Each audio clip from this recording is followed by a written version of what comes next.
Oh, the Christmas episode is here now, even though I really don't know how. What are they gonna do with the show? I don't know.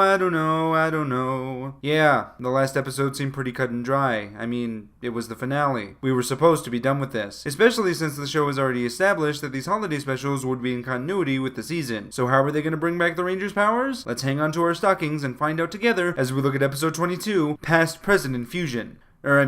Past, presents, and future. Sorry, old habits. The episode opens at the high school, big surprise, where the Rangers are huddled around a tree, receiving gifts from Sarah. After giving everyone, including Redbot, their gifts, she says that she's ready to get her presents from everyone, but is met with silence, revealing that the group hasn't gotten her anything for the holiday. Understandably, Sarah is hurt by this and gathers her stuff to leave, just as freaking Cataclock walks in, or rather his cousin Cleocatra, swearing vengeance on the Rangers, and that's the sharpest plot shift ever. After flashbacking to Cataclock's entire involvement in the adventures of Redbot, seriously, the only thing missing was the scene on the ship, our heroes spring into action.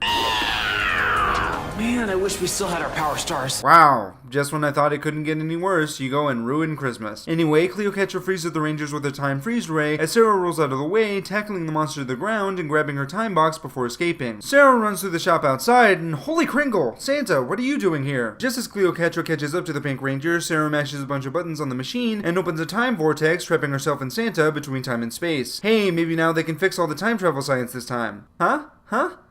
Maybe? Sarah fills Santa in on Cleocatra's attack and the fate of the others, with Santa saying that she's gotta beat the monster, but Pink says she can't without the power stars, only to realize that she can use the time machine she has to go back in time and get all 6 stars from different points in the season. The way she can know which points to go back to is by consulting her diary, which she suddenly has but has fond memories of. Memories such as the time she made holoclones of herself. Sarah leaves Santa in the time vortex and meets herself in the lab, where she shows herself her diary, convincing herself to give her power star, or some timey-wimey nonsense. Sarah meets back with Santa and tries to build false tension by saying she doesn't know if she can beat the monster. One commercial later, Sarah reads about waiting in line to meet Lee Vaden and decides to go for gold, stranding Santa once again. Lee Vaden is shocked at the sudden materialization of Sarah, who reveals that she knows he has the gold power star, which he surrenders pretty easily. She could be a monster or just some crazy person, but she'd promise she'd bring it back and nobody would go back on a promise, right? Chugging along, Sarah reads about the ribbon tree escapade, where she goes to get the yellow and white stars without any apprehension from Calvin and Haley. For the scenes to be so fast, these clips really do drag on. Back on the sleigh, Sarah says she needs 2 more stars, but needs to find a point in time where either Ranger was alone to get them. She doesn't say why, but I'm sure there's a simple explanation for that. I need to find a time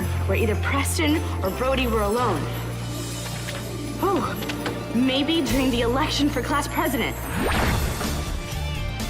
Vote for Haley. Vote for Calvin.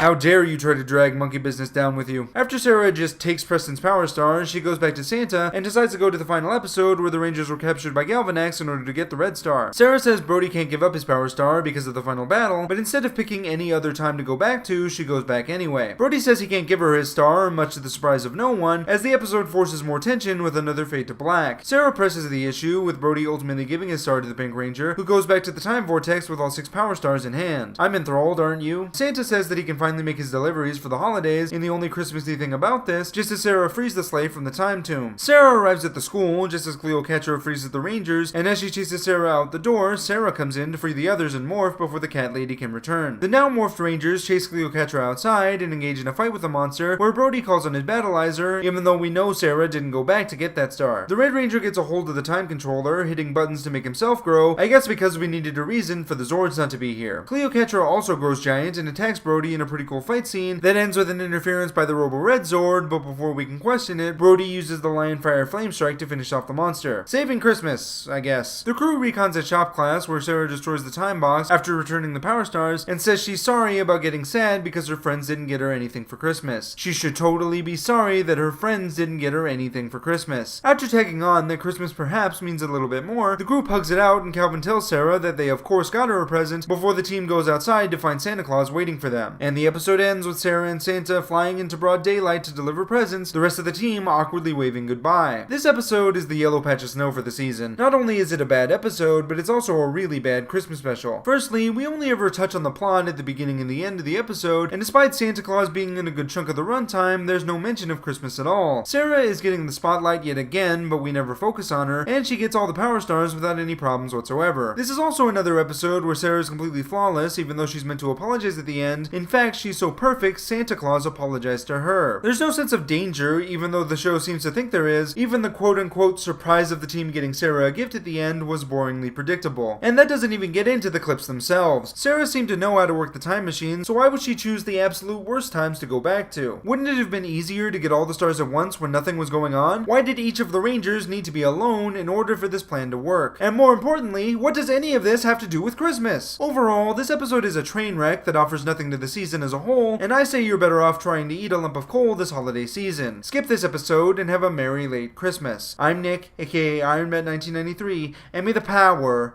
protect you. Please subscribe for reviews of Ninja Steel, episode reviews. Also check out Dino Charge reviews too, episode reviews. Also there's Ninjago, which has reviews too. Go! Please subscribe.